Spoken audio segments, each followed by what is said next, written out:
Welcome to episode 39 of Rail Talk. As you can see, we are here in picturesque Ocala, Florida at Mark Casse's training center. We promised you a special show, and here it is.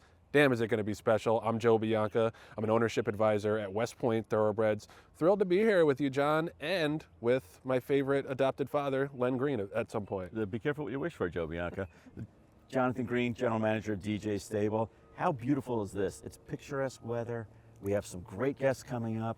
Patty Wolf might even come and make an appearance here because she's down here in Ocala because there's never a camera that she doesn't love. And it's just going to be a really fun episode. Number 39, Joe, 39. They said it wouldn't be done. They said specifically about 39? 39. They said we'd never get to 40. You might get to 38. That's right. But 39. 39 is the cliff. Let's start the show.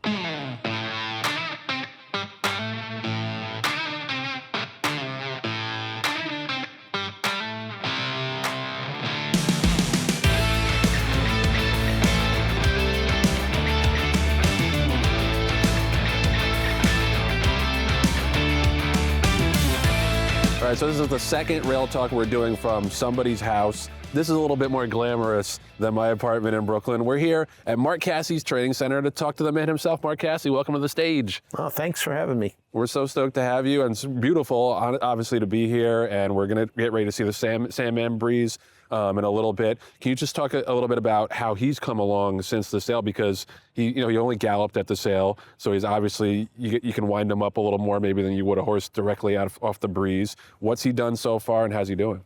He's doing great. He's had a couple just very easy breezes. He's actually gonna go half today. He's also been going to the gate. He's been to the gate. We have a professional gateman here that oversees all our gate horses. So he's been doing very well. Right now, I'm a simple guy, Joe. I learned this in first grade, A, B, C, D. Mm-hmm. Right now, I'm going to give him an A. Awesome. Great. I'd love to hear it. And for those of you who don't remember, Sandman, of course, is the tappet colt that we bought out of the March sale together in partnership. West Point DJ Stable. Yeah, Joe and I own about that much of the horse. I own zero. But Mark, you've trained so many champions and so many well-bred horses. Does a horse that costs 7 figures with a big partnership group with that kind of pedigree, does that make you more nervous, less nervous, or he's just another horse as far as you're concerned in the barn? It doesn't make me nervous. I've been doing this for a long time and love to have him. I mean, I'm very happy with him, but no, it doesn't make me nervous at all. I mean, yeah. And like Joe was saying, he just galloped on the racetrack during the March sale, which is very unusual, but that was part of the Lothenbach dispersal. They mandated that all their horses gallop. What did you see in him galloping that made you say, he's the one? I just thought he moved well. And it wasn't just that, but it was also, his physical. I just thought he was in his pedigree. All those things we look for. Can you talk a little bit about this place? Because I've never been here. I've seen videos that you've sent for breezes, but this is beautiful. How long have you been here? How did you come to train here? Tell me a little bit about the history of this place. Well, right now you probably hear the tractor getting ready to go by. So we're in the middle. We're harrowing. My wife and Tina and I, we've had it. Tina and I have been married for 23 years. I think I first got my first little 10 acres here 30 years ago. We now have about 140. And about, I want to say 7 or 8 years ago, I kind of came to a part where I was like, either I'm going to go big or go home.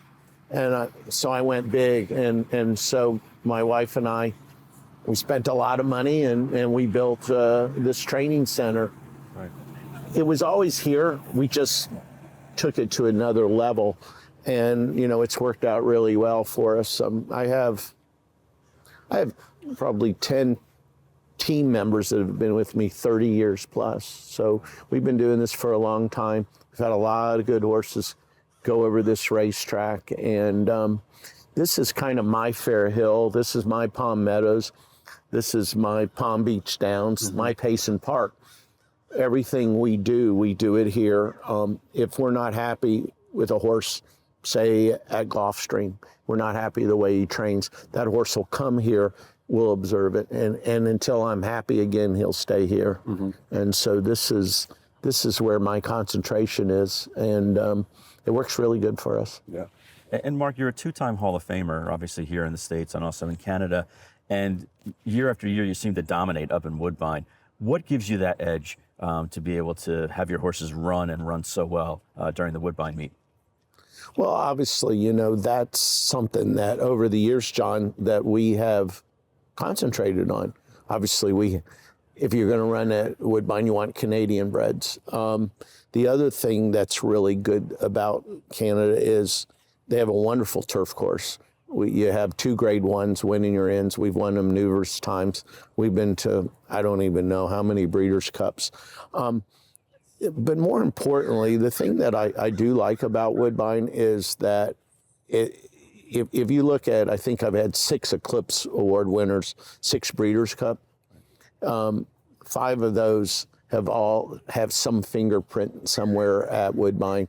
I've used it as it's a great place to get horses ready. You know, a lot of people say, oh, Toronto, Canada, they think it's a long ways away. It really isn't. It's about the same as if we're going to Belmont or you know, Saratoga. It's 7 hours from Saratoga. So, you know, we go back and forth a lot. Obviously, Kentucky's good too, but it's what we concentrate on. You know, you go to New York and you got to deal with Chad Brown and Todd Pletcher. You go to Kentucky, you got Steve Asmussen and Brad Cox. And when you go to Toronto, to Woodbine, You got Mark Casse. You got to deal with you. it's my house. Yeah. No, well, a quick follow-up on that, because I had a West Point partner ask me, we were talking about you, and I assumed you were a Canadian guy before I knew you, just because I saw how much you dominated up at Woodbine. Do you have any personal footprint up there? Do you have a house or anything? Do you stay up there? I have over the years had farms and stuff. No, I don't. I don't have anything there now. I do have 3 Canadian children that are there, but I was born in Indianapolis. Yeah. So I learned about Woodbine with my dad when I was 12. I went up there, and then it's just the Canadian people are good. Woodbine is just a tremendous facility, and I can tell you I wouldn't be in 2 Hall of Fames if it wasn't for Woodbine. It just allows me to develop horses. I think it's a great place to develop horses. And Mark, I don't know if you realize, but you and Joe have something else in common, and that is you're on the advisory board of HISA. I think your window is closing. You're gonna step down from it at your term. And Joe has recently been nominated to like a up and coming group. I don't remember the exact name. The Next Gen Advisory Board. They started yesterday. Yeah, the first meeting was yesterday. Which is good. Do you have any advice for him? No, I'm glad they're doing it. I guess maybe, you know, the first group, everybody kind of were the older, wiser, well, maybe not wiser. That's your word. Let's just go Open older. to interpretation. But I think it's important, you know, they're the future. Right. And you can make a difference there. HISA has made a difference. Some people, you know, in anything, I always say with assets, there's liabilities.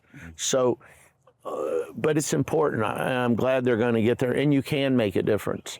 So it's not easy, but it's worth being on there. And I looked at the group, and a great group of young people, and they're our future, and they're important. I'm at the part where my goal is to make horse racing better than when I started. Right. And if you look around, horse racing's been very, very good to me. And I love it. And I have 2 sons that are Norman, who's, you know, has done extremely well. I'm proud of him. And then I have Colby, who is now a big part of running this training center, and he's learning. So the future's very important to me. Yeah, absolutely. And Norm has done great. He's, your legacy lives through him and your other children, and Yes. you have a lot to be proud of. I am. Last question from me. You were one of the ones that I think started the push to ban clenbuterol. I remember you being very vocal about that, and I give you a lot of credit that the industry has moved to do that. There was a recent announcement that the sales companies were going to unify their drug policy. Do you think that that's a good first step? Do you think that there's more to come in that realm? Where are you at on the industry's issues with drugs, particularly at the sales? So I'm only going to speak for me. I am on the board of OBS, but yes, it was a good start. It was a good start. We still have to. I'm not overly still happy with the clenbuterol deal. We still need to fix it. Joe, this will be the first Kentucky Derby that will be run that horses wouldn't have been on clenbuterol. Up until HISA took over late May, a horse could be treated with clenbuterol until 2 weeks before. Wow. Now that's all changed, and that's better, but we still have to do more. If I have anything to do with it in 2025, if clenbuterol is found anywhere, the horse is going to be returned, not sold, and it's a terrible drug. It's a terrible drug and needs to be gone. And I've fought and fought for that. And I'm going to continue. All right. Well, Mark, thank you so much for hosting us. Thank you, as always, for the insights. And let's go see the big horse train. Yeah, please get ready to go.